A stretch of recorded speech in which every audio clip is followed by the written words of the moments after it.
The Xtract2 provides safe and rapid casualty extraction from the hazardous location. By using best practice in manual handling, the Xtract2 reduces exposure to the hostile location, reducing the chance of secondary injury. The Xtract2 has been specifically designed to be carried in operational equipment and to be available at the point of injury. The Xtract2 has been tested to far in excess of anything it will meet operationally.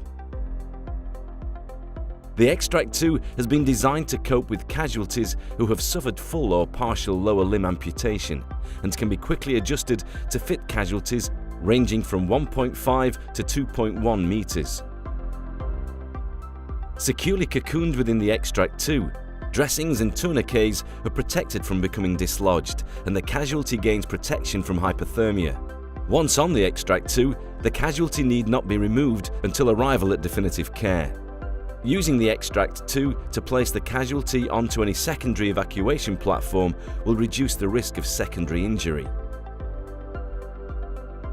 Roll out the Xtract2 next to your casualty and align the red shoulder handles with the casualty's shoulders.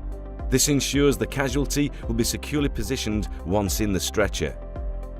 A simple log roll will quickly and safely load your casualty into the Xtract2. Try to ensure that the casualty is loaded centrally on the stretcher. Once the casualty is loaded, use the red drawstring at the feet to adjust the stretcher to the correct length, securing and protecting the casualty. The Xtract2 has been specifically designed to cope with casualties with traumatic amputations. Continue to adjust the lower portion of the stretcher until it fits securely around the casualty.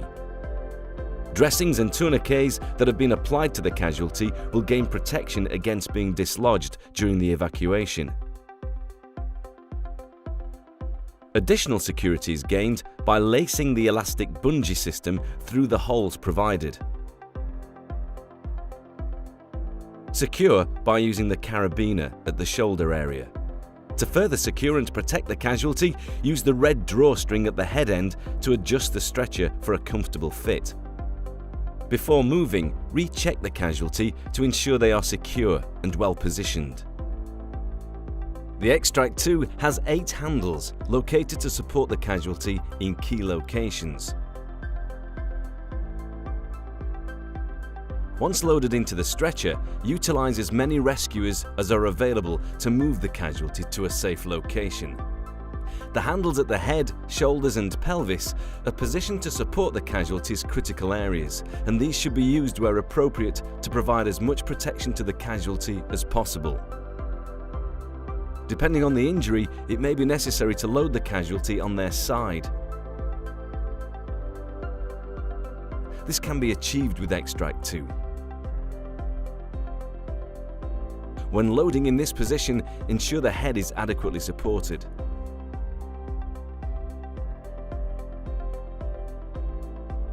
If lifting the casualty is not feasible, then dragging may be the best option. Remove the long drag sling from the head end of Xtract2. This will enable rescuers to utilize large muscle groups and be much more biomechanically efficient, greatly reducing the physical stress to the rescuer. To reduce the risk of secondary injury, dragging a casualty should only be used when the operational parameters indicate that carrying is not an option.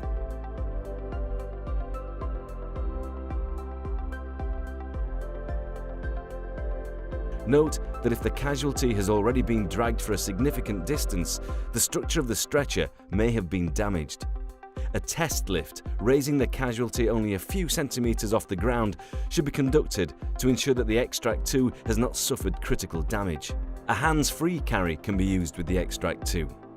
2 rescuers, using a carabiner and a sling each, loop the slings around the pelvis handles on each side, then attach the carabiner to the red handles. Pull the sling over a shoulder, reassess that the casualty is secure, then commence a lift.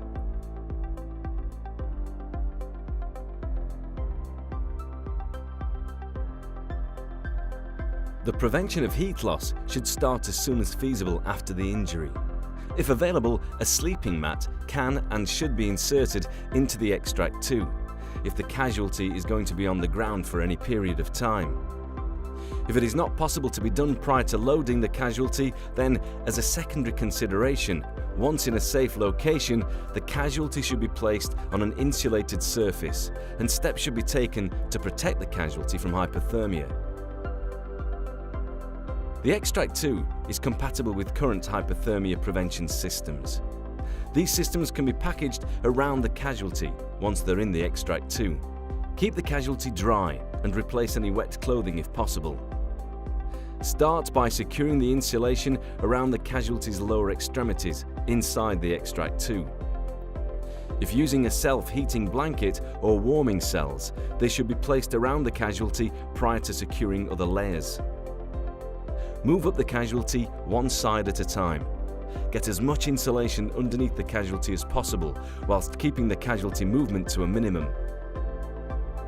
It may be necessary to fold over standard hypothermia prevention blankets, but this will be of benefit to the casualty as it provides them with additional layers of insulation. Secure the Xtract2 over the hypothermia prevention blankets. If a specific hypothermia prevention system is not available, use poncho liners, dry sleeping bags, or anything that will retain heat. Whilst it may be practical to reuse this stretcher on a number of separate occasions, in certain circumstances, the safe working life of the Xtract2 will be a single use. Before repacking for reuse, the Xtract2 should be thoroughly checked to ensure that it is serviceable. If any part of the stretcher appears to be suffering from any damage, such as cuts, tears or abrasions, or it is contaminated by chemicals or body fluids, it should be discarded immediately. Pay special attention to the base of the stretcher and the stitching around the handles. Remove as much dirt from the stretcher as possible. Sand and small stones may damage the stretcher if it is packed away dirty. The Xtract2 should always be packed away dry, and it should be stored away from sunlight in a dry location.